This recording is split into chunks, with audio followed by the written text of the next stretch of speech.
Lord, when did we see you ill and visit you?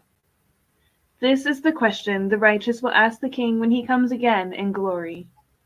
This is the question that brings us to the corporal work of mercy which we will perform as a parish family this coming weekend. Visit the sick. Take a moment now and ask yourself, who do you know who is sick? Maybe it is someone with a terminal diagnosis. Perhaps someone with a temporary disability. Or perhaps it is a friend or neighbor who is suffering from a mental illness, depression, anxiety, or many other struggles that afflict us. I know that I am young and have limited experience with illness in my own life. But in my role here as pastoral associate, I have the great privilege of visiting members of our parish family who are homebound, either temporarily or permanently, to bring Jesus to them in the Eucharist, and to provide some measure of spiritual support as they face their trials.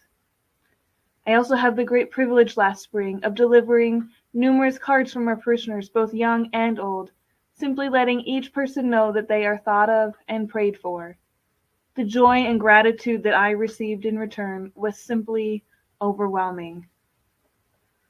So now we ask the question, what can each of us do to visit the sick?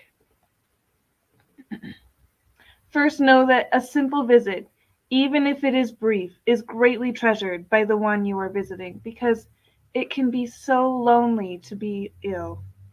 One feels disconnected, isolated, and even taboo at times.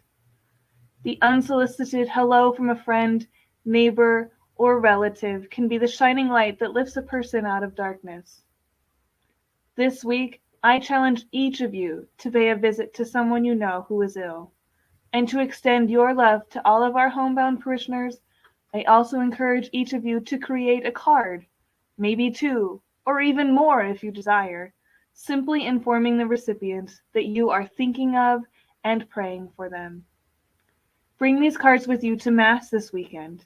It will be my joy and privilege to once again be an instrument in distributing these cards to the homebound, to spread your love and the light of Christ so no one is forgotten. May you continue to have a blessed and fruitful Lent.